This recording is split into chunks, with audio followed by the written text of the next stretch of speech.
Crypto is going to crash and could take your savings with it.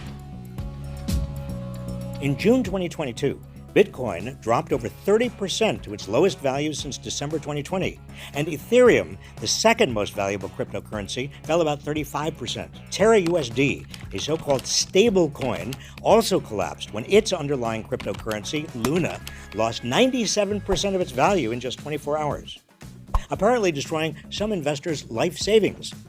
The implosion helped trigger a crypto meltdown that erased $300 billion in value across the market. As cryptocurrency prices plummeted, Celsius Network, an experimental cryptocurrency lender, announced it was freezing withdrawals due to extreme market conditions.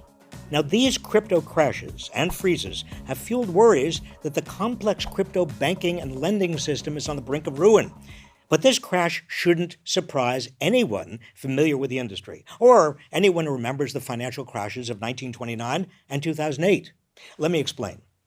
In the murky world of crypto decentralized finance, known as DeFi, it's hard to understand who provides money for loans, where the money flows, or how easy it is to trigger currency meltdowns. There are no standards for issues of custody, risk management, or capital reserves. There are no transparency requirements. Investors often don't know how their money is being handled. Deposits are not insured. It's a Ponzi scheme. Like all Ponzi schemes, getting rich depends on how many other investors follow you into it, until somebody's left holding the worthless crypto coin. Why isn't this market regulated? Well, follow the money. The crypto industry is pouring huge amounts into political campaigns. It has hired scores of former government officials and regulators to lobby on its behalf, including 3 former chairs of the Securities and Exchange Commission, 3 former chairs of the Commodity Futures Trading Commission, 3 former U.S. senators, and even former Treasury Secretary Larry Summers. In the past, cryptocurrencies kept rising by attracting new investors and big Wall Street money, along with celebrity endorsements. What do you think? Are you in? You know what? I'm in. But all Ponzi schemes topple eventually, just like the Wild West finances of the 1920s. Back then, Americans were getting rich by speculating on shares of stock, as other investors followed them into these risky assets, pushing their values ever upward. When the toppling occurred in 1929, it plunged the nation and the world into the Great Depression. That crash resulted in the Glass-Steagall Act, signed into law by Franklin D. Roosevelt in 1933. Glass-Steagall separated commercial banking from investment banking, putting an end to the giant Ponzi scheme that had overtaken the American economy and led to the Great Crash of 1929. It took a full generation to forget that crash and allow the forces that caused it to repeat their havoc.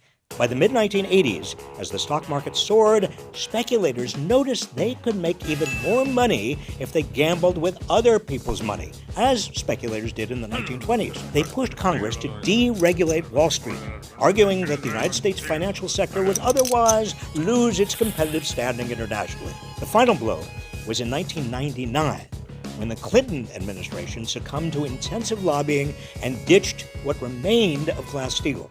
With its repeal, American finance once again became a betting parlor. Inevitably, Wall Street suffered another near-death experience when its Ponzi schemes began toppling in 2008, just as they had in 1929. While the U.S. government bailed out the biggest banks and financial institutions, millions of Americans lost their jobs, their savings, and their homes. But only a single banking executive went to jail. In the wake of the 2008 financial crisis, a new but watered-down version of Glass-Steagall was enacted, the Dodd-Frank Act, which brings us nearly a century after Glass-Steagall to today's crypto crash.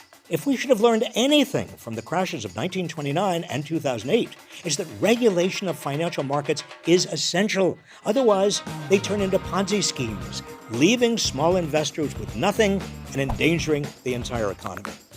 It's time for the Biden administration and Congress to end the crypto Ponzi scheme. In the meantime, share this video so your friends and family don't fall for it.